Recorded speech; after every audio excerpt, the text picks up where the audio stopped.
Hey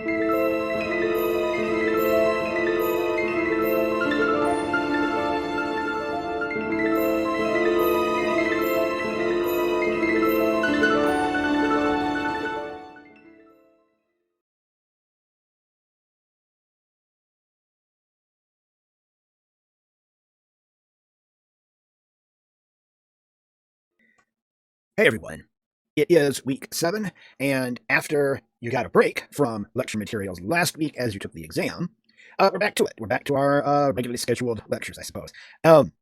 It's also been a while since I have been in the old recording chair here because the last time you got lecture materials from me, it was week 4, and so 3 weeks have gone by at this point. As you can see here, we're going to look at a period of time known as the Enlightenment, and specifically look at some of the ideas that come about in Europe at this time, and a little bit of the art. Now, sort of an interchangeable term with the word Enlightenment is the Age of Reason, and we are going to take a look at this period of time, known as the Age of Reason or the Enlightenment, and take a look at two artistic styles that developed during that time, Rococo and Neoclassicism. So when we talk about the Age of Enlightenment, the Enlightenment is considered the beginning of the modern era in Western history. Now, don't get confused. We'll eventually get to a particular moment in time where we'll be referring to modern art and modern philosophy and things of that nature. And that doesn't really come until sort of the late 19th century into the 20th century. But when we talk about a modern era, right, we've had the ancient era, we've had the medieval era, we've had the Renaissance, we've had the Baroque. We're now into what is sort of referred to as modern history, right? It took place in sort of a wibbly, wobbly, timey-wimey period that's a little difficult to pinpoint exactly. Essentially, it was somewhere between like 1750 and the 1800s. But you'll notice that some of the work we're going to look at, some of the art that we'll look at, and even some of the events for that matter, take place earlier than that. So this kind of overlaps the tail end of the Baroque, and it's going to sort of coexist towards the end of its time with the neoclassical art that we'll look at in a bit. Excuse me. It was sparked by philosophers and scientists who believed in the power of reasoning, researching, and experimenting in order to learn or make decisions. In other words, they're looking toward science, logic, reason, and common sense. Now, their definitions of what that might be and ours might be different, but here's the thing. Right? We are arriving at a period of time in European history where many people, at least the intellectuals of the time, are beginning to really question things. Right? It sort of began with some of the experiments and things that we started talking about when we were mentioned Galileo Galilei and Sir Isaac Newton, who were trying to sort of see the mechanisms by which the universe worked, still believing that there was a God that put all that in place, but that God might want us to sort of discover what mechanisms that God put in place to make it all work. Right? But now we're arriving at a time where people are starting to no longer just accept the answer because God. Right? Like when questions about why do certain things work or not work? Why do we get certain reactions of chemicals? Why any of that? Right? If the answer is well because God did it, then we're arriving at a time where that starts to be questioned. And these philosophers sort of fall into two camps. There were the philosophers, who I think you're going to get some more information on from Professor McIntosh. They were sort of the social influencers, if you will, of their day. And they were specifically experimenting and trying to apply logic and reason to human social problems. And then there were the physiocrats. This was a group of economic influencers. They were philosophers who were trying to take science, logic, and reason and apply it to economic systems that could be put in place. Right? So rather than a purely feudalistic economy or whatever kind of economy that might have been in place, the economy of the aristocracy versus the peasant class, right? Are there other systems that perhaps we could put in place that would be, if not perfectly equal, maybe at least a little more egalitarian? This is what they're after. So interestingly, something happens at this particular moment in time. As a result of the excavations of the perfectly preserved ancient cities of Herculaneum and Pompeii earlier in the century, back in 1738 and 1748, respectively, there was this renewed interest in ancient Greek and Roman history.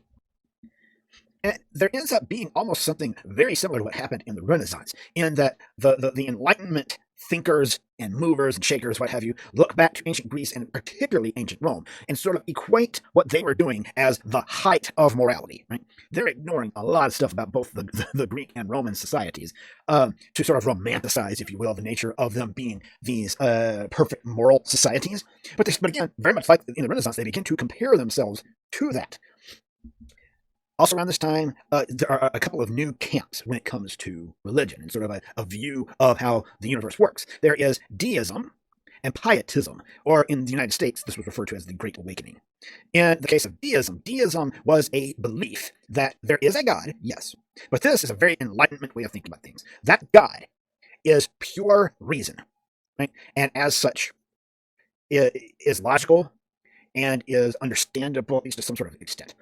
And that pure reason God created the universe, put all the mechanisms in place to get it turning and moving, and then just stood back and stayed out of it. Right?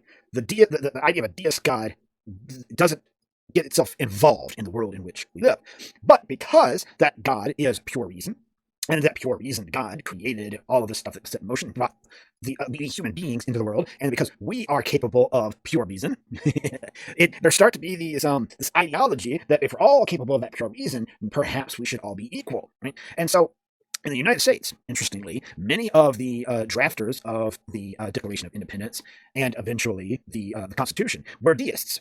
And pietism is actually kind of not the opposite, but it's a different type of spiritual movement. Pietism, or in the United States, the First Great Awakening, is this movement toward revival in Christian denominations.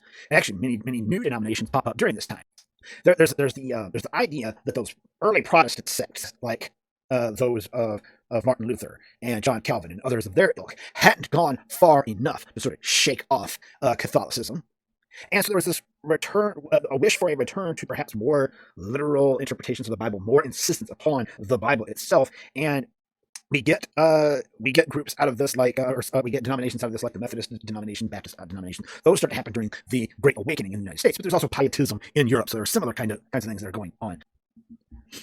Also, during this time, a lot of the countries of Europe really become solidly independent states, right? With good borders that look very similar to how they look today. The notion of a nation being sovereign begins to become a thing, right? As a nation, right, that we are sovereign, and another nation, another sovereign nation, shouldn't be able to sort of come over here and just take us over.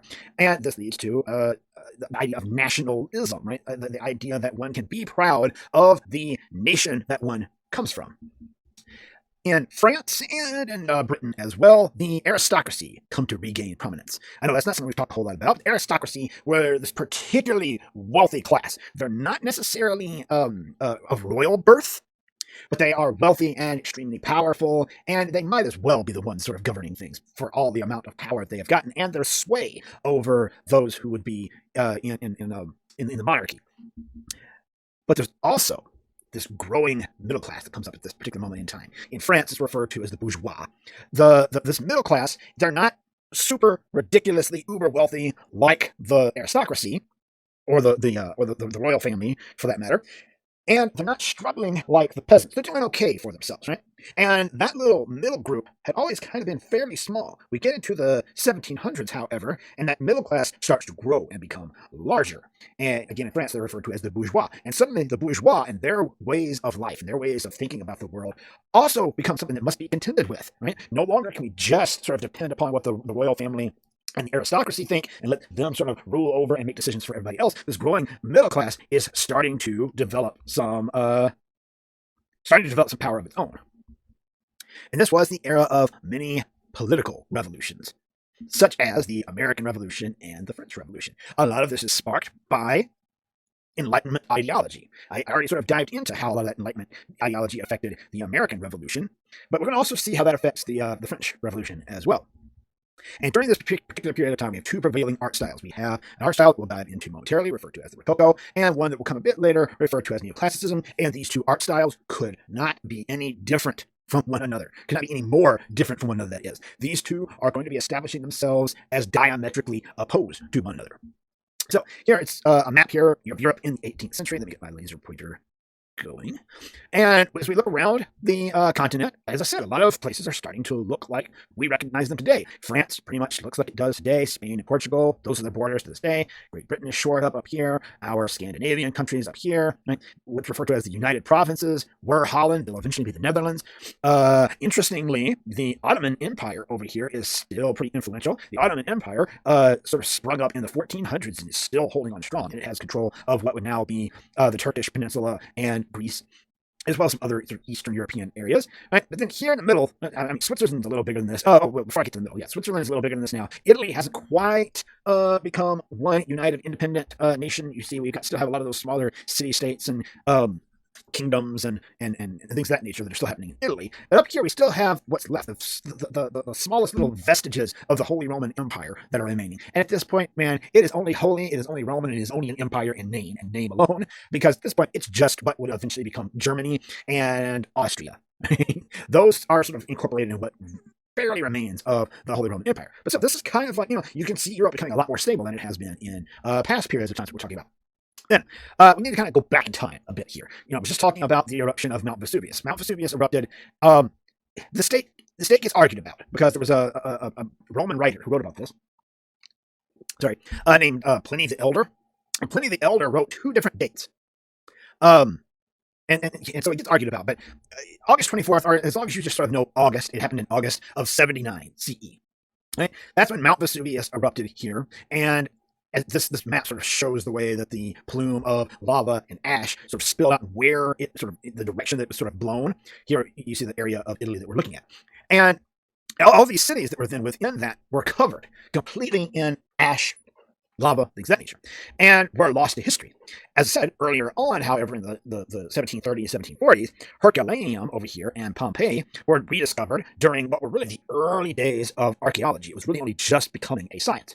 They were unearthed, and this allowed for the first time for us to see some nearly untouched ruins of ancient Roman cities. Right? Because, granted, right, we've kind of talked about it before. The ancient Roman ruins were all over Europe. I mean, they're still standing in Europe today, but they're falling apart.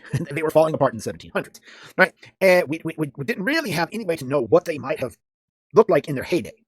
Right? Archaeologists have sort of recreated some of that stuff today, but at the time, we didn't really have any way of really knowing. And so this gave us our first glimpse, because the ash sort of falling onto Herculaneum and Pompeii sealed them off and kept them then from being exposed to the elements for all the almost thousands of years since the time that they had been buried. It also gave us some of our first glimpses of what, other than in writing, what everyday Roman life would have been like. Now, these two things here are mosaics, and of course we had lots of mosaics that survived the Roman Empire, that survive into this day, but the ones in Herculaneum and Pompeii specifically are really well preserved, so we could see the vibrancy of the colors. That was one thing that had not been that people had not been able to see. But also, many of these mosaics focused on what daily life in the cities was like, and so we got this little bit of a glimpse of that we hadn't had before. Also, we know for a fact that the ancient Romans had artists who painted. There are plenty of writings about that, but very, very limited amounts of ancient Roman painting had survived. We had some in Herculaneum and Pompeii.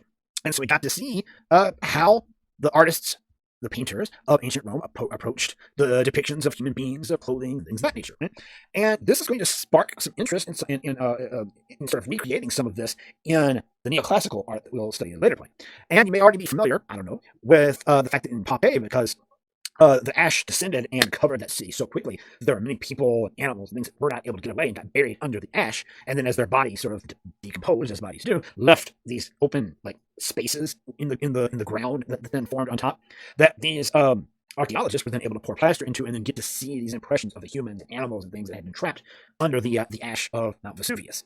And so it's this particular discovery, these two particular discoveries, that are going to launch a renewed interest in particularly ancient Rome, but people are going to also look back at ancient Greece. Now, but understand, this is going to have a much greater effect on the bourgeois and on neoclassicism. And we're going to look first at the Rococo. It was, as I wrote right there, the art of the aristocracy, the Rococo. Now, I always have to get into this at least a little bit. I struggle whenever I get to this particular artistic style. I'm not a huge fan of the Rococo for reasons that I'll touch on as we get into it. And when last you and I were together, back when we were talking about the Baroque, I told you just how much I absolutely love that stuff, and I get extremely super excited when I talk about it.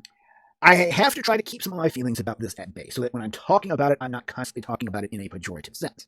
But also, as we'll learn as we dive into this lecture, it's not as if the Rococo is just, it's not as if I'm the only one. Or, it's not as if modern day sensibilities don't particularly care for the Rococo. It was criticized and reviled by certain groups, even in its own time. But rather, when I hear the reasons they are lobbying at Rococo for why it is amateurish or why it shouldn't be accepted as art, they're even going to go so far as to call it unnatural, as you'll see later on down the road. I find myself in the odd position of wanting to put my dukes up and defend Rococo, because I think that the reasons that it was criticized in its day and time are wrong. So keep that in mind, right? If every now and then, as I'm going through this, I give a bit of a heavy sigh like that, it's because I don't enjoy discussing the Rococo, but when we get to the criticisms of it in its time, I am going to come to its defense of that. So Rococo, also referred to sometimes as the late Baroque, is an 18th century artistic movement and style which affected several aspects of the arts, including painting, sculpture, architecture, interior design, decoration. There was even Rococo literature and Rococo music and theater. And it is so called. The word Rococo is sort of based on the root word rocaille. It's a French word that means a pebble. And it is indicative of sort of the small stones and shells that were used to decorate grotto interiors. It is indicative of, the term Rococo is indicative of the more decorative nature of the Rococo versus, again, if we kind of go back to the Baroque, even the Renaissance before it, where art was taken as a much more serious undertaking, and the work that was created wasn't necessarily seen as just pure decoration, although we started to get into a little bit of that in the Rococo. Here, decoration. This kind of work is pretty much meant for decoration. It developed in the early part of the 18th century in France as a reaction against the grandeur, symmetry, and the strict regulations. The strict regulations of the Baroque. Right? They are the characteristics that we can sort of see in Rococo. It's setting itself up as the antithesis, if you will, of a lot of what we looked at in the Baroque. It is jovial. Jovial meaning happy-go-lucky, pleasant, right? That kind of tone. It's elaborate and graceful, right? And that puts itself at odds. It's a rejection of the Baroque darkness and seriousness and emotionality. Right? It is going to be highly ornate. Now, again, highly ornate. When we look back at Baroque architecture, there's certainly a big push toward ornate design there, and the Rococo hangs on to some of that. And some of what we saw perhaps happening in the artwork of Rubens, with the sort of like highly ornate stuff that he would do, some of that gets pulled in. But like the seriousness that we saw of the Italian Baroque artists, as well as Rembrandt up in the north, right? That sternness, that seriousness, and those expressions of very raw human emotion, not having that stuff. And again, as a rejection of the Baroque, we get creamy pastel-like colors. If you look at this image over here, right, we've got the pinks that are going on in the dress here. We've got pastel blues and pastel greens and gentle dappling of warm light coming in from the sun. And again, that's not something we saw happening, particularly in the Baroque. Right? This is a rejection of that. So the Rococo is going to, you hear me sort of go back and forth. It's going to take some of the things about the Baroque that it likes and hang on to those. But most of it it's going to reject. One of those things it sort of hangs on to is the asymmetrical designs in composition that we saw back with again Rubens, right? Rubens would have those compositions that sort of shove everything over to one side or up here, right? And you can see that again happening here, where in this particular painting, all of the action is taking place below this line right here. Right? And then even furthermore, if we sort of draw a diagonal line here, all of the action is really happening down here in this lower, almost 1/4 of the painting. It's a very asymmetrical design to sort of shove all the action into one area and have a lot of negative space. Very elaborately decorated and filled negative space, but negative space nonetheless. And we saw again in a lot of Baroque architecture a tendency toward curves and gold trim. The Rococo is going to love that. Rococo paintings often portrayed secular themes, specifically of the French aristocracy engaged in frivolity. whenever I think of that word, the frivolity, I think of Professor McGonagall in the in the Harry Potter movie saying frivolity. But it's, yeah, these paintings are going to be the French aristocracy engaging in a bunch of sort of frivolous activities, and they will also often incorporate decorative angelic scenes of putti and mythical figures. Now, there's a word there that I just said out loud, and you heard it, and you maybe wondered to yourself, what in the hell I'm talking about, a putti. Well, putti, which is a fun word to say, is the plural of the word puto with O. And puto, specifically in art, are little chubby baby angels. You've seen them. Essentially, they're like little cupids. Right? Back in the Renaissance, when we looked at Raphael's work, man, that dude had little tiny putti all over the place. Right? They're little cute, pinchable, usually nude baby angels with wings. Right? Those are those are putti. And the Rococo is going to incorporate them quite a bit. Now, these subject matters that we're talking about here, and the Rococo style were counter to the ideas of French academic art, and they were often, as a result, dismissed as amateur art. Also, in the pejorative sense, were often referred to as the feminization of art. Because, understand, the Rococo, we'll dive into this much more in depth as we really look into the art. But there were many of these Rococo artists who were women, and many of the patrons, the ones who were buying the work, were women. And for the bourgeois, not so much for the aristocracy has some loosey-goosey ideas about male and female gender roles. I say loosey-goosey as compared to the bourgeois in France. We're in France, by the way. The bourgeois in France have a very conservative idea of very conservative roles for men, very conservative roles for women, and they don't like what they see happening with the aristocracy. And so it starts to be seen as this art form that is taking art and bastardizing it by making it feminine. Additionally, most Rococo paintings, sculpture, and interior design were exhibited in ladies' boudoirs, sitting rooms, and romantic love nests. We'll talk about what that means in a moment. But again, the much of the Rococo art is being commissioned by women. Many of the artists themselves are women. We'll really only look at one today. I wish I had time for more, but this lecture would just go on forever. And though again, women certainly in the aristocracy had a bit more power and a bit more self-agency, they still were not the ones in control of sort of the academic gallery spaces. They weren't the ones in control of sort of governmental policy about what is and is not art. So they had to display this work in the places that they had control over, and that was their boudoirs, their bedrooms, their bedchambers, their sitting rooms. These would be places where men and women could visit, but they were the domain of the women, and their love nests. We'll talk about that briefly in a moment. So, our first Rococo artist that we'll take a look at is Jean-Antoine Watteau. Born in 1684, dies in 1721. You can see that's a bit earlier than where we said the Rococo begins, right? He's already dying before 1750. But he's the beginning of it all, right? That's why I said this whole thing is really wibbly-wobbly. I don't always necessarily agree with some of the firm dates that art historians like to stick on things, because they love to do stuff like that right there. They love to say Rococo takes place between 1750 and about 1800, and by the way, one of the greatest Rococo artists was Jean-Antoine Watteau, who died in 1721. But he's the beginning. We're going to see, he's kind of like for the Baroque, he is pretty much what Caravaggio was. Right? He is going to launch the style that aristocratic women are particularly drawn to, and then other artists are going to begin sort of copying his style. He was 18th century French painter, highly influenced by Rubens. He was studying Rubens, and as I said, an early innovator of the Rococo. He took his Baroque influences, infused with these new interests he had in color. He was starting to do some experiments with color that the Baroque artists weren't as interested in. And he starts applying these to scenes of bucolic and idyllic charm, right? The people out in nature enjoying themselves, the aristocracy, again, engaging in frivolity. He starts doing that, and he does so with a certain amount of theatrical flair. And as I said, the patrons of the aristocracy see this and, excuse me, and are drawn to it. They want this. And so, we get a painting like this one. This is perhaps one of Watteau's most famous, and it's called A Pilgrimage to Cythera. All right, let's talk about this. Let's take a look at this painting from 1717 and see if we identify some of those characteristics that we were talking about. Right? So let's go back to our list of characteristics really quickly. Maybe I should have done it like this. All right. Jovial, elaborate, and graceful, highly ornate, creamy pastel-like colors, asymmetrical designs, curves, and gold trim. Those were the characteristics that we listed off. Let me pull that other slide back up. Right?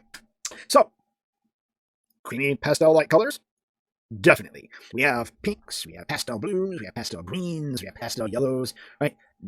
There's almost no black in this. If there's any, there's small dabbles. So they're very much getting away from the approach, if you will, of the Baroque artists. They're not interested in that sort of emerging out of darkness. They want the color. We certainly have an asymmetrical design. Right? All the action is pretty much happening below this line. And then we can sort of draw another line that's been made by this tree right here. And now the action has been relegated to an even smaller portion of this canvas. Let me go back to our characteristics again. Jovial, elaborate, and graceful. We had asymmetrical design. We had creamy pastel colors, highly ornate. All right, let's go back. Let's take a look. Hell yeah, that's highly ornate. Look at all this stuff. Look at this stuff, right? So much foliage, so much foliage. All of the mountains in the background. So much is happening within, where all the action is. There's so much happening in just a small little area. And it's jovial, certainly. Now, over here, right, we have some of those little pui that we were talking about. We have some mythical creatures. They seem to be the ones who have guided the boat here. And I said we're going to see the aristocracy engaged in frivolity. Well, we have the situation here, right? We have this group of people. We have a title, the pilgrimage to Cythera. It makes it feel like something particularly serious is happening, something particularly serious and important. All these people are gathering on this island. By the way, Cythera is an island. All these people have gathered on this island, and little baby angels have shown up to see them embark on this island. There were these mythical Greek and Roman figures that have sailed them here. It feels like there must be something huge and important happening. I mean, we even have a statue of Venus over here in the corner. And it feels like there must be something so important going on, and yet it's a picnic. And I mean, it's all it is. It's a picnic. It's a bunch of wealthy aristocrats who decided they wanted to have a picnic on the island of Cythera, and they sailed out here to do it. But Watteau paints it in a way that the aristocracy loves. Again, as I said, right, as if the gods themselves have come down to approve of this little outing. But here's the other thing that we get a lot in Rococo paintings. There's the frivolity, right? It's just a bunch of wealthy aristocrats enjoying a picnic, right? But there's also often a bit of veiled sensuality or sexuality within the images themselves. So I want to direct your attention to this little grouping here, right? This little grouping down here, they all seem to be embarking. They're all getting off the boat. They're running into and meeting and talking with people, and they go, this is all very pleasant down here. Up here, we have another group, right? Now, what is happening here? There might not, maybe to our modern 21st century eyes, and seeing people who are dressed up all fancified, if you will, we don't see anything out of the ordinary happening here. There's nothing that immediately strikes us as odd, if you will. But what I want to bring your attention to, first off, like this entire group, there's also this little group right here, right? This little group, we have this young lady, and we have this dude right here, who clearly has some romantic leanings, if you will, toward this young lady right here. Right? Clearly trying to seduce, trying to get a kiss, if you will, maybe even trying to convince her to go somewhere else out of sight with him. Now, it's the aristocracy, and as I said, the aristocracy certainly has some different ideas about the gender roles of male and female. Right? And women did have a little bit more agency than in the bourgeois. But they still needed to have chaperones. Like women, even in the aristocracy, young women, that is, not so much the married women, we'll talk about that later, but young women still needed their chastity, if you will, protected. And so they would often have older women who were their chaperones. They were there to sort of make sure she stayed out of trouble, chase away the dudes who might be coming after her. So where are her chaperones? Well, it looks as though this dude right here has brought himself 2 wingmen. He's got himself 2 wingmen, both of whom have seemingly successfully seduced her chaperones and are leading them away. Right? This lady hasn't yet gotten off the ground, but she's getting up. This lady here is being led away, and she's giving a glance back. She's looking at this, and she knows that she should be over here taking care of the situation, right? But she's not. She's like, I should, but but this guy right here, like, I don't know, he's kind of hot. He was saying the right things. We're in this romantic setting on this island. She'll be okay, right? And so these 2 are taking away her 2 chaperones so that this dude and this lady right here can have some privacy. Granted, there's a little child that's also been inserted for humor's sake, but we can assume what's about to happen with these 2. We can definitely assume what's about to happen with these 4 over here. They're about to go have themselves a little tryst as well. And understand that would have been seen as humorous. Right? This would have been seen as a bit of humor. Like, I see what's happening here. Oh, this scamp is about to have his way with this young woman, and look at how clever he is. He got his 2 wingmen to take care of women who have been the cock blockers, if you will, and they're taking them away to keep them away. Oh, that scamp. Oh, that It's framed as if something so much more grand is happening, right? As I said, the goddess Venus herself, granted in statue form, but still, she is here to oversee it. All of these little putti and all these other sort of mythical figures are over here to oversee this whole thing happening, and it's just a picnic where a bunch of people have come to this island to just like chill, have a picnic, get together, and we got like a little group up here who can't help but act upon their horniness. And that is what's passing for art. Again, the women of the aristocracy are the patrons. Many of the artists are women, although Watteau himself, of course, is not. And this is what they're looking for. This is what they want.